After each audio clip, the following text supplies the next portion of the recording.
This week we're going to talk about follow-through.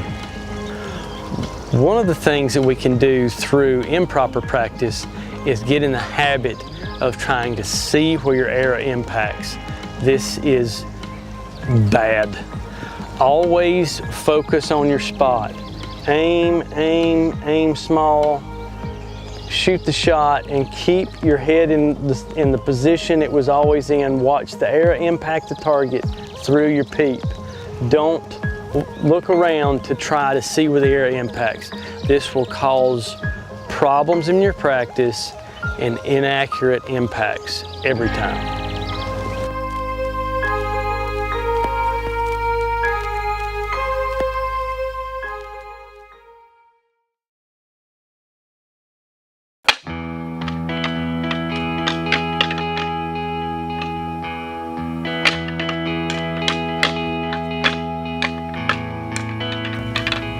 So, second gun season at the hunt club. Ron doesn't allow bow hunting here at the hunt club during the gun seasons. So I had an Illinois gun tag at my good friend Ricky Gower's. In the state of Illinois, about 2 years ago, made it possible for non-residents to take a second buck with the bow and arrow by purchasing a gun tag, and you could use a gun or a bow. So I headed down to Massac County to hang out with my good buddy Ricky Gower and chase whitetails. We're in southern Illinois, December 1st. It's second shotgun season. Ricky Gower telling the story. We're hunting down here on one of his leases. He's kind enough to run camera for me because nobody wants to film for me.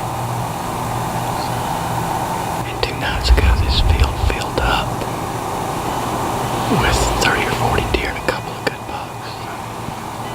We were glassing them from a long ways off. We gotta go. We got a big buck in the field.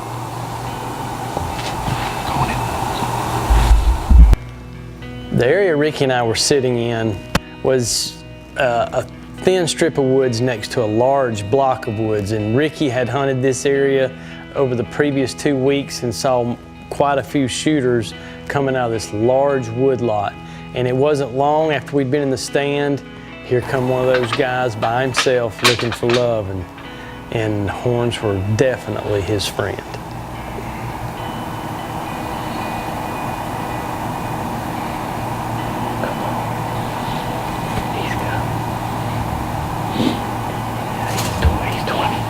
He's 20 wide.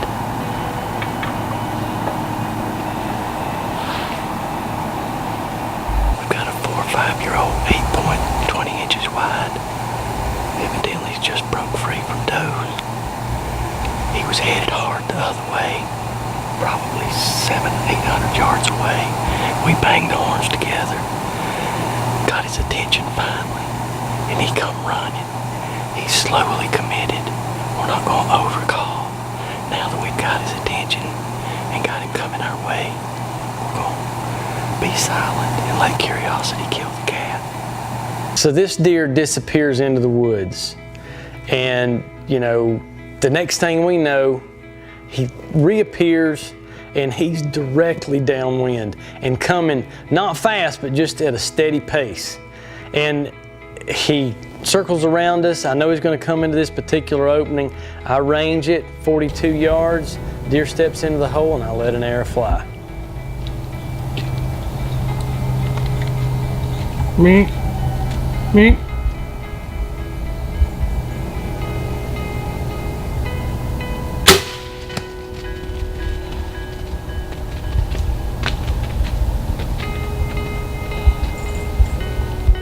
After you miss a deer, a million things go through your mind, but none of these brings the deer back. So really all you can do is get back after it and go hunting. Full Draw Adventures is brought to you by Ozonics, undetectable, undeniable. E-Ninja Bikes. Excel Sights and Scopes. Black Eagle Arrows, superior carbon technology. True Ball Archery. West Houston Archery. Shrewd Archery, Last Chance Archery, Matthews. Introducing E-Ninja off-road bikes. Powerful, rechargeable, and affordable, E-Ninja bikes are designed with the outdoorsman in mind. With a 48-volt high-torque motor and 21-gear Shimano transmission, E-Ninja bikes can go almost anywhere.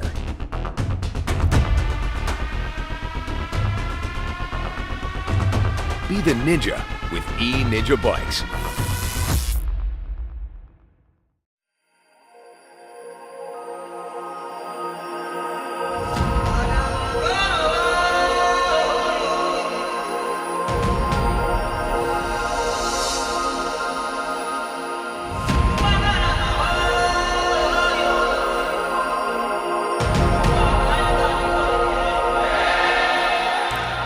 I had a great time with my good buddy Ricky Gower, but the gun season's over, so I'm back to the hunt club chasing giant.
Throughout the next several days, we have multiple deer encounters, and we're seeing a lot of deer and a lot of does. So we feel like it's important that we continue to do our part of harvesting does to create a better buck to doe ratio.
Sportsman's Guide is your #1 source for tree stands. Sportsman's Guide offers a wide variety of tree stands from all your top brands.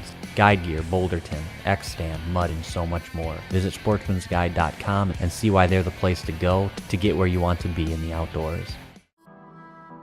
Your odor is betraying you. It's ruining your hunt, pressuring your property, and killing your opportunities. This year, let nothing stand between you and your best season ever. Deploy a steady stream of odor-destroying molecules every second of every hour of every hunt with Ozonics. Available only at OzonicsHunting.com. So we go home for Christmas, and Christmas was awesome. It was great to see the family. Then we're back to the hunt club, and I tell you, the late season at the hunt club is just phenomenal. You get on food, and you be patient and hunt the winds on evening hunts, and you're gonna see deer movement.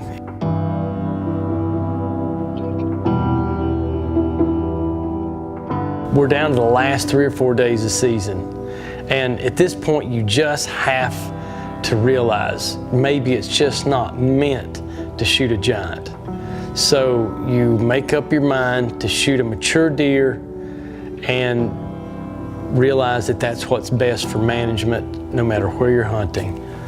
So we have a beautiful, beautiful 9 or 10 point come out one evening, and what happens next is never happened to me.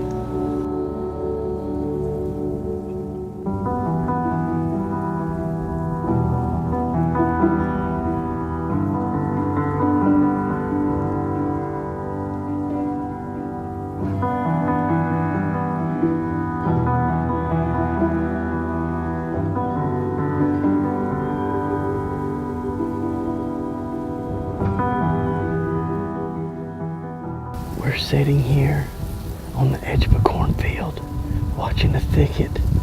150 something inch 4 or 5 year old buck walks out, and he starts nodding his head back and forth. I'm just hoping he's going to get here before dark. The next thing I know, he throws his head real hard and goes behind a bush, comes out with no horns. 0 horns. They're laying over there on the side of the hill. We'll pick them up in the morning, but it's January the 9th, and it looks like they're going to shed early this year. The deer looks healthy, but it was a hard rut. It's turned out to be a really hard season for Bill McCall.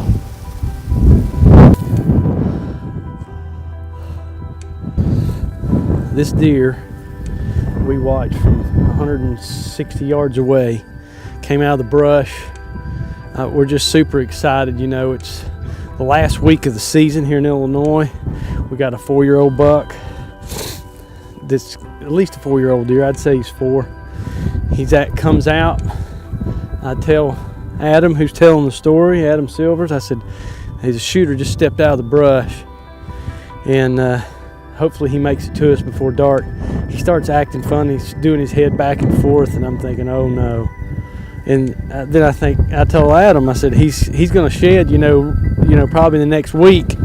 He jumps around, throws his head back and forth, goes out of the side of the camera and me, and bam, comes out, no horns. Shed them both right in front of us. You can see there's still blood on them.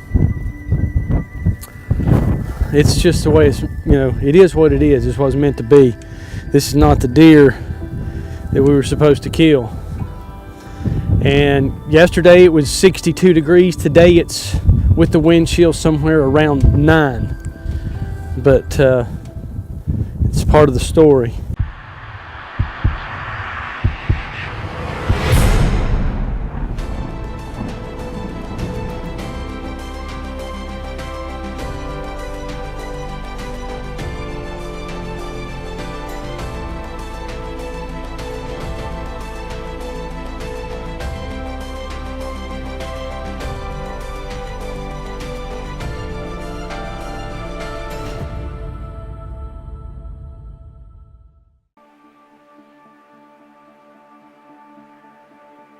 It's the last evening. We get set up on a food source. You know, it was standing beans, but really just disheartened. I mean, we've got 50-something days invested to try to kill a giant. And we set up not expecting very much to happen.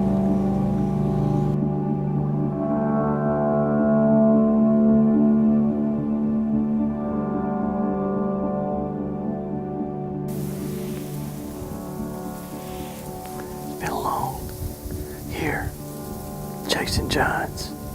It's been enjoyable.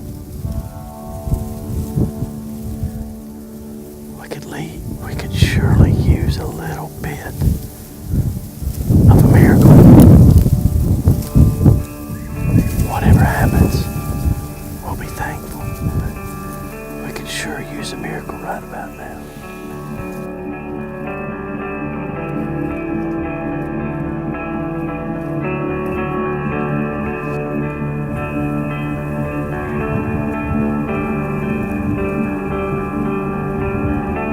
So Adam and I are sitting in our ground blind, and you know, I'm pretty much just sure that the season's over. There's 30-45 minutes of light left. I look up, and here stands a 160-inch 9-point, and I have no clue where he came from.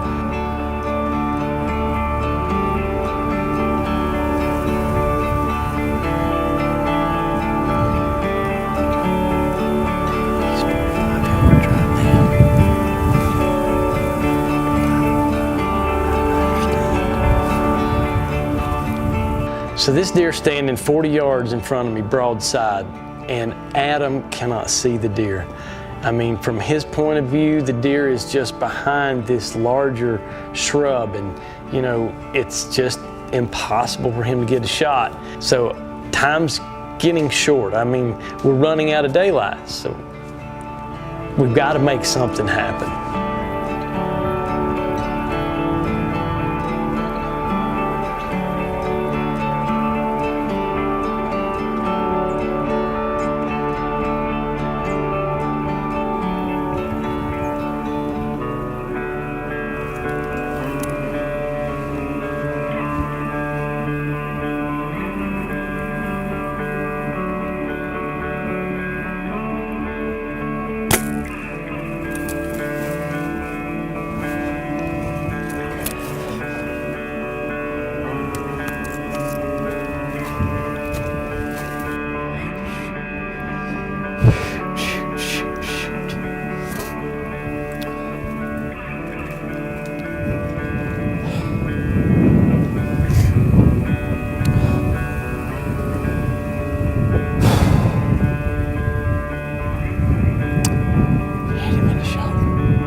So that evening and the next day, we look for this deer, and we come to the conclusion that it's not a mortal wound.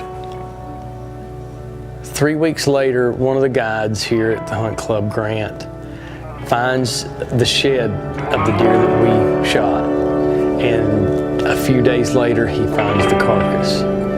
You just never know what's gonna happen. You've got late season, you've got the stress of the rut, you've just got circumstances that you don't know about. You just never know what takes place in the wild. So this just goes to show you that whether you have success or failure, every opportunity in the woods is an opportunity to learn and to become a better hunter.